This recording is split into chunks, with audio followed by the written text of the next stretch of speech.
नमस्कार, मिहिर्स किचनमध्ये तुमचं स्वागत आहे। आज आपण एक नाश्त्याचा पदार्थ बघणार आहोत।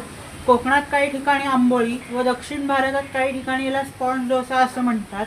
त्यासाठी लागणारे साहित्य: 3 वाट्या तांदूळ, 1 वाटी उडदाची डाळ, 1 वाटी पोहे, 1 चमचा मेथी दाणा। सर्वप्रथम तांदूळ व डाळ स्वच्छ पाण्याने धुवून घेऊ।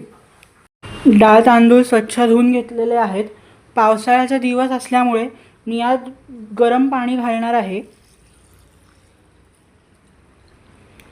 डाळ व तांदूळ भिजतील इतपतच गरम पाणी आपल्याला घालायचं आहे। भिजतानाच तांदूळात आपण मेथी दाणे देखील घालून घेऊ। आपण डाळ व तांदूळ 7 ते 8 तासांसाठी भिजण्यासाठी ठेवून देऊ। 7 ते 8 तास झाले आहेत। तांदूळ व डाळ भिजलेली आहे। डाळीचं पाणी बाजूला काढून घेऊ।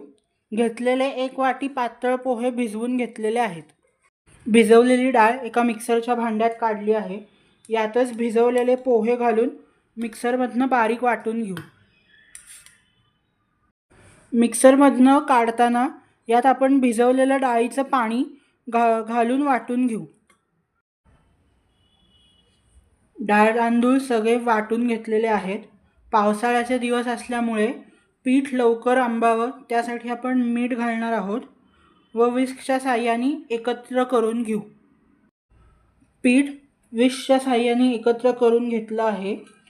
ह्याच्यावर झाकण ठेवून 7 ते 8 तास आंबवण्यासाठी ठेवून देऊ। आंबोळ्यांचं पीठ 7 ते 8 तासांनंतर व्यवस्थित आंबलं आहे। आंबोळ्यांसाठी वेगळं पीठ काढून घेऊ।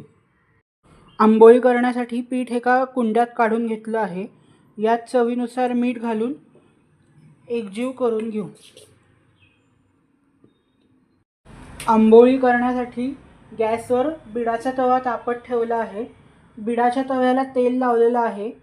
तवा कडकडीत गरम झालेला आहे। आंबोळीचं पीठ पसरवून घेऊ।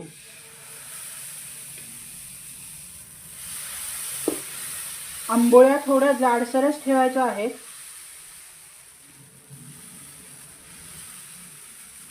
आंबोळीचं पीठ पसरून झालं आहे। त्याच्यावर झाकण ठेवून 2 मिनिटाची वाफ काढू। आंबोळ्यांच्या कडेनी तेल सोडून घेऊ। मऊ लुसलुशीत जाळीदार आंबोळी तयार आहे। एका जाळीवर काढून ठेवू व पुढच्या आंबोळ्या देखील अशाच करून घेऊ। गरमागरम आंबोळी नारळाच्या चटणीसोबत सर्व करू। गरमागरम आंबोळी व चटणी तयार आहे।